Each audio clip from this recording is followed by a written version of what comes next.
A serpent so massive it encircles the world. A force of destruction prophesies to bring doom to the gods. This is no ordinary monster. Ladies and gentlemen, this is Pantheon Mythology, and today we're exploring the question, why is Jörmungandr so terrifying? If you too want to be massive, check out Pantheon Apparel, our clothing brand inspired by myths and legends from around the world. We ship worldwide and are rated excellent on Trustpilot. Link in the description. Right, here we go.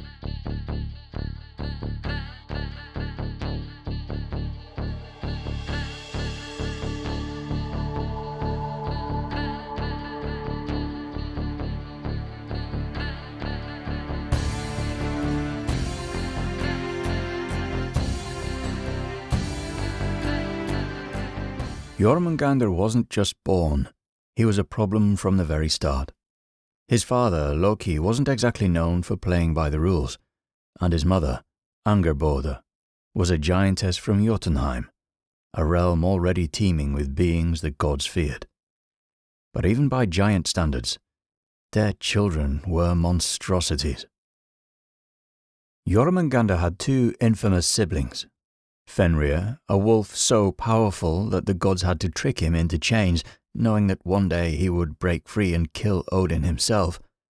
Hel, a half-living, half-dead ruler of the underworld, given dominion over those who died of sickness and old age. When the gods saw Loki's children, they didn't just feel unease, they saw a prophecy of doom staring back at them. These weren't mere monsters. They were the living omens of Ragnarök, the twilight of the gods. And Jörmungandr, he was the most uncontrollable of them all. Odin, ever the strategist, took immediate action. Fenrir was shackled in unbreakable chains. Hel was exiled to her own realm. But Jörmungandr, what could they do with a serpent that had no master, no leash, and no limits? Odin cast him into the sea, thinking that would be the end of it. A creature without land to crawl upon would surely perish, right? Wrong. Instead of dying, Jörmungandr thrived. Beneath the waves he grew larger, and larger, and larger. He fed on the endless creatures of the deep, his body stretching across the ocean floor, his power expanding with every passing year, and before long, he reached a terrifying milestone. He had become so vast, so unfathomably massive, that his own body wrapped around the entire world. He bit his own tail, forming a perfect circle around Midgard, the realm of humans. And this wasn't just a freakish growth spurt, it was something far worse. In Norse mythology, nothing happens by accident. The gods had thrown Jörmungandr into the sea to get rid of him, but in doing so, they had sealed their own fate, because Jörmungandr wasn't just growing in size, he was waiting. The moment he lets go of his own tail, the moment his coils unravel, is the moment Ragnarök begins. The gods feared what Loki's children might become, but in their attempt to contain them, they created their own destruction. They had doomed themselves. Of all the gods in Asgard, only one was truly destined to stand against Jörmungandr. Thor, the god of thunder, the slayer of giants, the defender of gods and men alike. If anyone had a chance of stopping the world serpent, it was him. And yet even Thor, the strongest of the gods, could not kill Jörmungandr when he had the chance. Their feud began long before Ragnarök, in an encounter that could have changed everything. It started as a fishing trip, but it became something far more dangerous.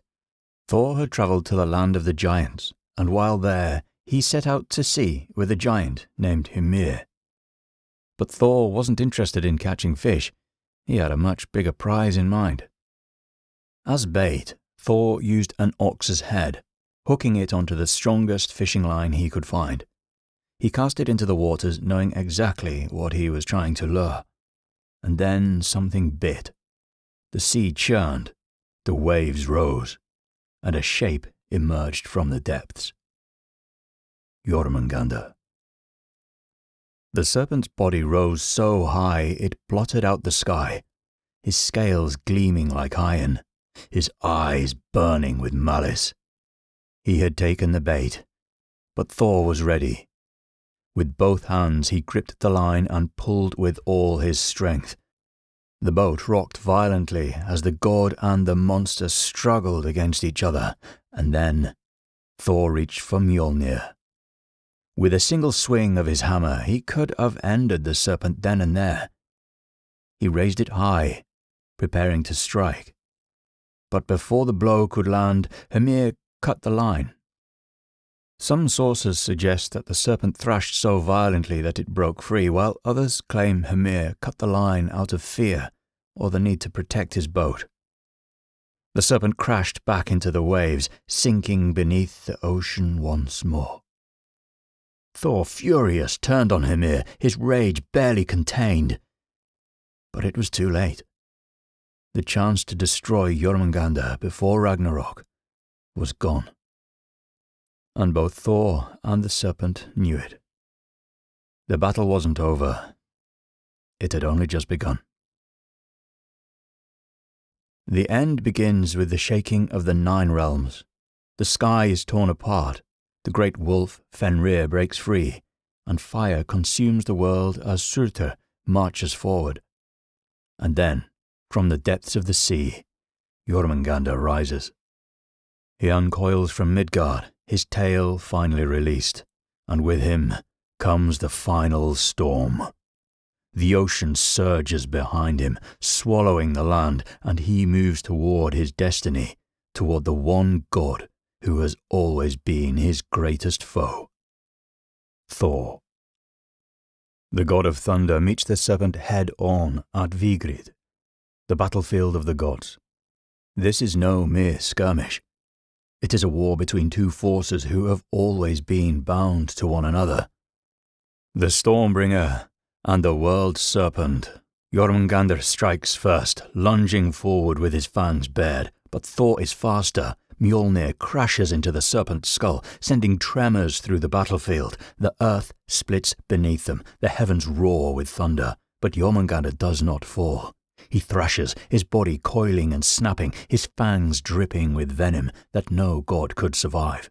Again and again, Thor strikes, each blow like lightning splitting the sky. The battle rages, shaking the very foundations of existence, and then Thor delivers the final blow. Mjolnir shatters the serpent's skull. Jörmungandr convulses, his massive form crashing down onto the battlefield, the weight of his body shaking the land one final time. The sea churns violently, the waves crashing like mountains as the monster finally falls. Thor has won. But victory comes at a price. Jörmungandr's venom has already done its work. Thor staggers, his breath coming in short gasps. He takes one step, then another, the poison burning through his body. 9 steps. That is as far as he gets before he falls. The god of thunder, the slayer of giants, the protector of gods and men. Dead. He has slain his greatest enemy, but the battle has claimed them both. And as Ragnarök rages on, the bodies of god and serpent lie still, their fates forever intertwined. Jörmungandr is more than just a monster. He is a paradox, a creature that holds the world together, yet is destined to destroy it. His massive coils encircle Midgard, forming a boundary between the known world and the chaos beyond. But that boundary is not permanent. It is a countdown. From the moment he wrapped himself around the world, his fate was sealed. He is the serpent of inevitability, a force that cannot be reasoned with or stopped. His battle with Thor was always meant to happen, not as a struggle for victory, but as a cosmic necessity. The world cannot be reborn until Jörmungandr dies, and Thor must fall with him. This concept of a world serpent is not unique to Norse mythology. Across different cultures, serpents have been symbols of destruction, renewal, and the endless cycle of existence. The Ouroboros, the ancient symbol of a snake eating its own tail, represents eternal cycles, creation and destruction, death and rebirth. Jörmungandr mirrors this idea perfectly. In Hindu mythology, the cosmic serpent Anantashesha coils around the universe, representing infinity and cosmic balance. In Mesoamerican myths, the feathered serpent Quetzalcoatl is both creator and a bringer of change, much like Jörmungandr's role in the ending of one world to begin another. Jörmungandr embodies something deeper than just doom. He represents the inescapable fate that governs gods and mortals alike. His presence is a reminder that even the mightiest beings cannot escape their destiny, because in the end, the serpent always rises. So then, why is Jörmungandr so terrifying? It's not just his impossible size or his world-ending venom. It's not just the way he rises from the depths, bringing the final storm with him. It's not even his inescapable battle with Thor, though that alone would be enough to make him legendary. Jörmungandr is terrifying because he cannot be stopped. The gods knew of his existence, they saw him growing. They knew what was coming, and yet they were powerless to change it. From the moment Odin cast him into the sea, the end was already written. He is the ticking clock of the cosmos, the unbreakable cycle of order collapsing into chaos. His coils hold the world together, but the second he releases his tail, everything unravels. Against Jörmungandr, there was never victory, only the inevitable.